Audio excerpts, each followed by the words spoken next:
तो फ्रेंड, आज की वीडियो सीरीज के अंदर हम डिस्कस करने वाले हैं सी प्लस प्लस कंपाइलर को। और इससे पहले लेक्चर में हम लोगों ने बेसिक अंडरस्टैंडिंग डिस्कस किया सी प्लस प्लस लैंग्वेज का।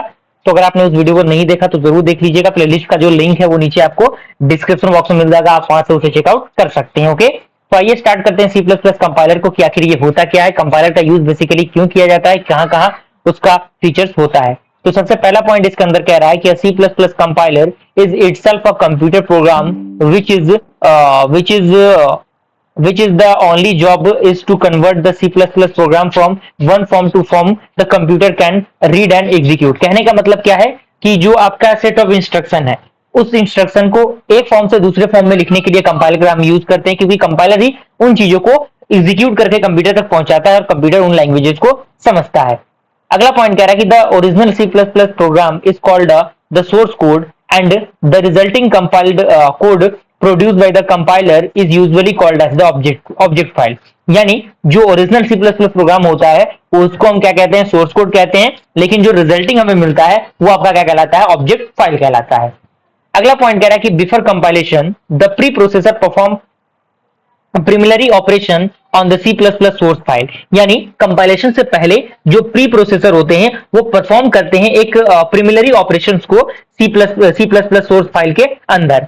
एंड अगला पॉइंट कह रहा है कि a preprocessed form of the source code is sent to the compiler. यानी जो प्री प्रोसेसर जो होता है वो चीजों को एक्सेस करके सोर्स कोड को किस तक पहुंचाता है, कंपाइलर तक पहुंचाता है। अब अगेन कंपाइलर क्या होता है, क्या करता है, तो after compilation stage object files are combined with the predefined libraries by a linker. यानी जब कंपाइलेशन स्टेज कंप्लीट होता है तो ऑब्जेक्ट जो फाइल होते हैं वो कंबाइंड होते हैं एक प्री डिफाइंड लाइब्रेरी से, जो एक लिंकर हो सकता है एंड समटाइम्स कॉल्ड बाइंडर। यानी कुछ समय कुछ जगहों पे हम उसे बाइंडर के नाम से भी जानते हैं।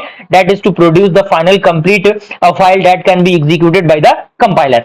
अगला पॉइंट कह रहा है कि library is a collection of precompiled object code that provide operation that are done repeatedly by many computer program. यानी जो लाइब्रेरी होता है एक प्रकार का collection of precompiled object code होता है जो प्रोवाइड करता है एक ऑपरेशन को जिसके मदद से हम जो रिपीटेडली कंप्यूटर प्रोग्राम्स होते हैं उनको यूज कर सकते हैं। यहाँ पे एक फिगर के अकॉर्डिंग कंपाइलर का प्रोसेस आपको समझाता हूं मैं। फिगर आप देख सकते हैं, जो भी सोर्स कोड है सबसे पहले प्री प्रोसेसर के पास आएगा, प्री प्रोसेसर से वो सोर्स कोड प्रोसेस होके कहां पे आएगा, सोर्स कोड जो आपका एक्सपेंडेड होगा वो कंपाइलर के पास जाएगा।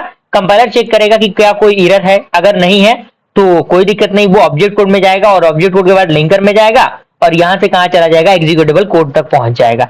यहाँ पे कुछ लाइब्रेरीज आपकी रहेंगी, अगर यहाँ पे एरर रहता है तो ये फिर से कहां जाएगा, सोर्स कोड पे जाएगा, फिर से चेकआउट करेगा। ये प्रोसेस कब तक चलता रहेगा, जब तक कि आपका फाइनल एरर यहां से रिमूव नहीं हो जाए।